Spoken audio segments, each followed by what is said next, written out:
नमस्कार, एग्रीमीटर में आप सभी का स्वागत है। मैं हूं ब्रिज द्विवेदी। आज के एग्रीमीटर में हम बात करेंगे चना की, और इस पर बातचीत करने के लिए हमारे साथ जुड़ रहे हैं कुंवर जी ग्रुप के डायरेक्टर और हेड रिसर्च रवि देवरा जी। रवि सर, स्वागत है आपका द बोनस में। धन्यवाद सर। रवि सर, अगर देखा जाए तो देश भर में चने की खेती में अभी तक करीब 23% की बढ़ोतरी देखने को मिली है। सर, क्या लग रहा है, चने की बुआई में बढ़ोतरी का ये ट्रेंड क्या आगे भी जारी रहेगा? जैसे आई थिंक जिस हिसाब से प्राइमा फेज पे नंबर आ रहा है, आई थिंक सोइंग तो काफी अच्छी तरह जा रहे हैं। एंड पर्टिकुलर वो एस्टिमेट भी थी, जो आगे प्रायर एस्टिमेट आई थी कि जो खेती है टोटल वो लाख हेक्टर में ये जो अभी 23% का उछाल है, उसके ही पेस पे रहेगी और इस हिसाब से हायर प्रोडक्शन की उम्मीद थी। हालांकि मीन्स के गवर्नमेंट ने एक पॉजिटिव चीज की कि उन्होंने जो ये मीन्स के जब सोइंग का टाइम आया उसके पहले गवर्नमेंट ने जो येलो पीस है उसके ऊपर इंपोर्ट ड्यूटी 30% डाल दी। अदरवाइज ये स्वइंग के नंबर इतने अच्छे नहीं आते क्योंकि एमएसपी के वेल बिलो चल रहा है। हालांकि गवर्नमेंट का प्रोक्योरमेंट सिस्टम काफी स्ट्रांग है और इस हिसाब से फार्मर्स को एक भरोसा रहता है जो भी कमोडिटीज अंडर एमएसपी है कि गवर्नमेंट अगर प्राइसेस में कुछ ज्यादा प्रॉब्लम हुई तो government will procure at MSP prices. और MSP prices and market prices में काफी बड़ा अंतर है। अगर आप एमएसपी प्राइसेस की बात करें तो आई थिंक जिस हिसाब से 5875 के करीब है और प्राइसेस रिटेल में ये 300-400 पॉइंट के बढ़त के बावजूद 3800 के करीब प्राइस चल रहे हैं। तो 2000 रुपये ऊपर एमएसपी है एंड प्राइसेस काफी डिस्काउंट पे चल रहे हैं। तो भी इतना सोइंग में अट्रैक्शन आना मेरे हिसाब से मीन्स के इन टर्म्स ऑफ सप्लाई हमारे लिए पॉजिटिव है। इंपोर्ट के ऊपर जो निर्भरता है वो हमारी धीरे धीरे पल्सेस में भी कम हो रही है। और जो आत्मनिर्भर भारत पल्सेस का एक बड़ा थीम हमने 2012 में सेट किया था उसका ये रीजन है। और हम अभी जो इंपोर्ट कर रहे हैं वो due to this price gap ही इंपोर्ट कर रहे हैं, क्योंकि एमएसपी के बिलो हमारे मार्केट प्राइस और मार्केट प्राइस के वेल बिलो ग्लोबल प्राइसेस है। तो इसका फायदा लेने के लिए एंड इन्फ्लेशन को टैप करने के लिए हम काफी टाइम इंपोर्ट करते हैं। बट ऑल ओवर उसके पास जो जरूरत है हमारे टोटल पीस की वो हमारे यहाँ से पूरी हो जाती है। और ये प्राइस इसका नीचे रहना इसका एक इंडिकेशन है। बट मुझे लग रहा है कि ये जो सोइंग है इसमें थोड़ा यील्ड कम रहेगा। एंड आई थिंक लास्ट का यील्ड 2.10 था, उसके सामने 1.8 1.9 तक ही ला सकता है। तो प्रोडक्शन के ओवरऑल नंबर है वो शायद इतने ज्यादा बड़े ना हो जितनी सोइंग ज्यादा हो रही है। सर, आपसे ये भी समझना चाहते हैं, अगर आंकड़ों पर नज़र डालें तो पिछले साल की तुलना में कृषि उपज मंडियों में चने की आवक बढ़ी है। सर, क्या लग रहा है, चने की आवक में बढ़ोतरी क्यों देखने को मिल रही है?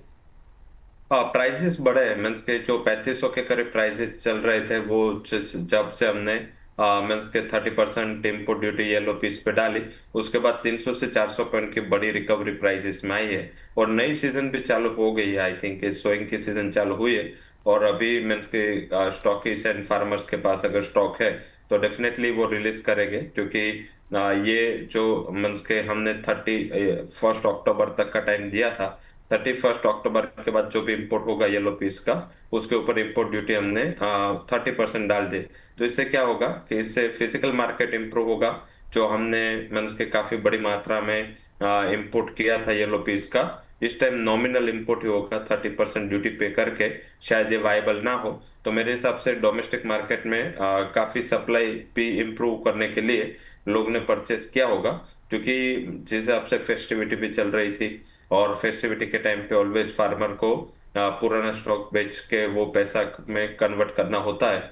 और नई सोइंग के नंबर तक अगर मीन्स के पुराना माल पड़ा है तो मेरे हिसाब से ये हो सकता है। नया माल कोई बिका नहीं है, जो भी आ रहा है वो लास्ट ईयर का जो स्टॉक है वो ही मार्केट में रिलीज होने आ रहा है।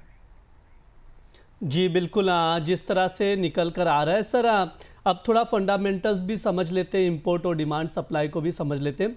सर, आप सबसे पहले ये बताइए कि चने का मौजूदा फंडामेंटल क्या है, इसके साथ ये भी बताइएगा इंपोर्ट और डिमांड सप्लाई की क्या स्थिति है।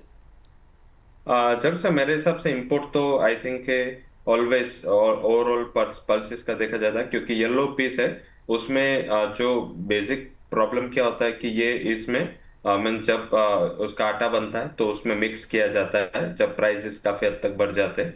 एंड इस टाइम इतना डिस्काउंट में नहीं है और ये इम्पोर्ट ड्यूटी डालने के हिसाब से इतना ज्यादा डिस्काउंट में रहेगा भी नहीं। तो मेरे हिसाब से जो आयात कट हुई है 70% की, उसका बेसिक रीजन यही है एंड सेकंड क्या है कि मीन्स के जो अराइवल्स है वो अराइवल्स तो मीन्स के नवंबर के इनिशियल फेज पे जब भी मंडिया दीपावली के बाद ओपन हुई अच्छी अराइवल्स हुई, तो आई थिंक अराइवल्स तो काफी बेहतरीन है। और मीन्स के इम्पोर्ट जो हमारा है वो चने का कम हुआ है, क्योंकि डोमेस्टिक सप्लाई इतनी बड़ी है एंड प्राइजेस भी काफी कैप में रहे, लाइक 33-3400 तक प्राइजेस में बिक रहे थे। तो आई थिंक ये भी एक रीजन है, और गवर्नमेंट ने काफी स्टेप्स लिए टू रिड्यूस द इम्पोर्ट्स। तो आई थिंक मुझे लग रहा है कि इम्पोर्ट तो काफी कम है एंड मीन्स के डिमांड है, डेफिनेटली फेस्टिविटी की वजह से डिमांड बढ़ी है। और मीन्स के पर कैपिटा कंजम्पशन भी बढ़ा है, इस टाइम फेस्टिविटी काफी अच्छी गई है इंडस्ट्री के लिए। तो मुझे लग रहा है कि डिमांड तो डेफिनेटली लास्ट ईयर के कंपेयर से 5 to 7% के बिटवीन अप रही है।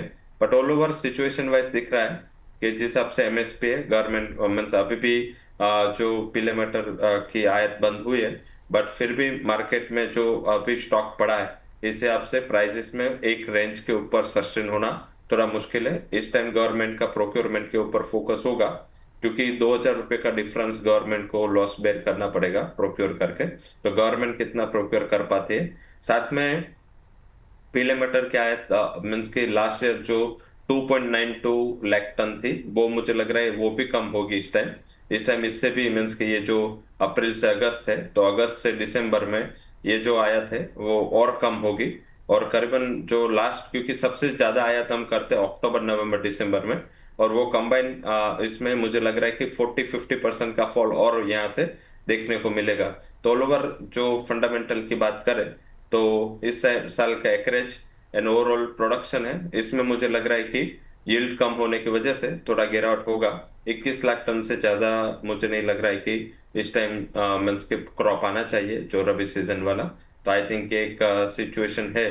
तो despite of this higher sowing number, आप यहाँ पे प्रोडक्शन के जो एस्टिमेट्स है वो अभी भी कैप्ड रहेंगे, और हायर प्रोडक्शन होता है तो डेफिनेटली इन्फ्लेशन भी काबू में होगा। और इसकी जो कॉस्ट है वो 3000 के बिलो है, तो इस हिसाब से फार्मर को लॉस नहीं है, बट मीन्स 4000 के ऊपर अगर बेचे तो कुछ मुनाफा फार्मर के हाथ में बच जाए। अब थोड़ा सा प्राइस आउटलुक पर भी बातचीत कर लेते हैं सर के साथ। बीते एक महीने में अगर देखा जाए तो दिल्ली में चने की कीमतों में करीब 1% की नरमी दर्ज की गई। हालांकि भाव जो है 5875 रुपये प्रति कुंटल के एमएसपी के आसपास कारोबार कर रहा है। सर, आपके अकॉर्डिंग चने की कीमतों का क्या आउटलुक है? अजर से जो पीले मटर की कीमतें काफी कम रही है, बट उसके सामने चने की कीमतें मीन्स के 2-3 महीने पहले हमने इम्प्रूवमेंट उसमें आता हुआ दिखा था। तो इस हिसाब से अभी प्राइसेस मुझे लग रहा है कि overall situation is well balance and नीचे 5800 का लेवल ब्रेक नहीं होना चाहिए, और ऊपर 6200 के ऊपर जाता है तो मेरे हिसाब से यहाँ पे सप्लाई भी होगी। तो इन मिडल, क्योंकि अभी फेस्टिविटी खत्म हो चुके हैं, तो एक टाइट रेंज रहेगी। ये पीले मटर के ऊपर है, पीले मटर के प्राइसेस जो 3800 के आसपास चल रहे हैं, जो इम्प्रूव होके 3500 से इम्प्रूव होके 300-400 पॉइंट बढ़े थे। तो मुझे लग रहा है कि अगर ये प्राइसेस यहाँ ही रहते हैं तो 6000 के ऊपर सस्टेन होना मुश्किल होगा, क्योंकि इंपोर्ट ड्यूटी बढ़ने के बावजूद ये 3800 प्राइस रहे। तो ये जो भी मंस के आटा है उसमें इसका मिक्सिंग होगा, और इसी हिसाब से प्राइसेस मुझे लग रहा है कि 6200 तक कैप रहने चाहिए। अगर आपके पास स्टॉक हो तो 6200 पे बेचना एडवाइजेबल है। जी बिल्कुल। ये हो गई प्राइस आउटलुक के बारे में बातचीत। आप सर से जानते हैं सर, क्या रहेंगे टॉप एग्री कॉल्स आपकी ओर से आज के लिए? दोनों बाइंग के रिकमेंडेशन है। लास्ट टाइम हमने जीरा एंड कैस्टर दिया था, दोनों के टारगेट अचीव हो चुके हैं, बट फंडामेंटल अभी भी सपोर्टिव है। मुझे लग रहा है कि यहाँ से भी एक अपसाइड का जो मोमेंटम है वो प्राइसेस में बना रह सकता है। पहले बात करते हैं जीरा की। जीरा में मीन्स के करंट लेवल पे बाई करें, बट दिसंबर फ्यूचर बाई करना है 20400 के करीब। स्टॉप लॉस लगा सकते हैं 20220, टारगेट वुड बी 20780। और दूसरा रिकमेंडेशन कैस्टर पे होगा, 6780 पे बाई करें, स्टॉप लॉस 6730 का लगाए, और 6880 तक के टारगेट कैस्टर में भी आते हुए दिख सकते हैं। जी बिल्कुल। कैस्टर सीड और जीरा में खरीदारी की सलाह दी जा रही। कैस्टर सीड का ट्रेडिंग कॉल स्क्रीन पर शो किया जा रहा है, जिसे आप लोग नोट डाउन करके चल सकते हैं। 6780 पर खरीदारी करनी है, 6880 का टारगेट रखना है, 6730 का स्टॉप लॉस लगाकर चल सकते हैं। इसके अलावा जीरा की बात की जाए तो वहां पर भी बाई करने की सलाह दी गई है।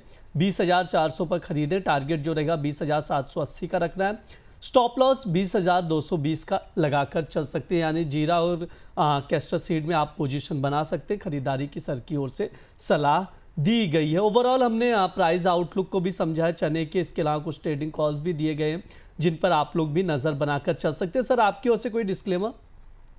जैसे जो भी कमोडिटीज के रिलेटेड बात हुई है उसमें मेरी कोई पर्सनल पोजीशन नहीं है। कंपनी के फ्रंट में या कंपनी के क्लाइंट के पास थ्रू कैश और डेरिवेटिव ये पोजीशन हो सकती है। कोई भी पोजीशन लेने के पहले आपके फाइनेंशियल एडवाइजर के साथ डिस्कस रिस्क के लिए जरूर से करें। और शो में बुलाने का हिसाब से धन्यवाद। एंड आई थिंक क्लाइंट जो भी मीन्स के ट्रेडिंग कॉल्स हमने दी है जीरा एंड कैस्टर में, उसमें स्टॉप लॉस जरूर लगाए। जी सर, बहुत बहुत शुक्रिया रवि सर आज की चर्चा में जुड़ने के लिए। धन्यवाद। ये हमारा एनर्जी मीटर शो, माफ़ कीजिए एग्री मीटर शो है। इस दौरान तमाम एग्री कमोडिटीज़ पर बातचीत की जाती है। इस बार चने का आउटलुक बताया गया है, कुछ फंडामेंटल्स बताए गए, प्राइस आउटलुक समझाया गया, रवि सर ने विस्तार से समझाया, कुछ ट्रेडिंग कॉल्स भी दिए हैं जिन पर आप लोग नज़र बनाकर चल सकते हैं। फिलहाल के लिए इस शो में इतना ही। आप लोग बने रहिए द बोनस के साथ। धन्यवाद।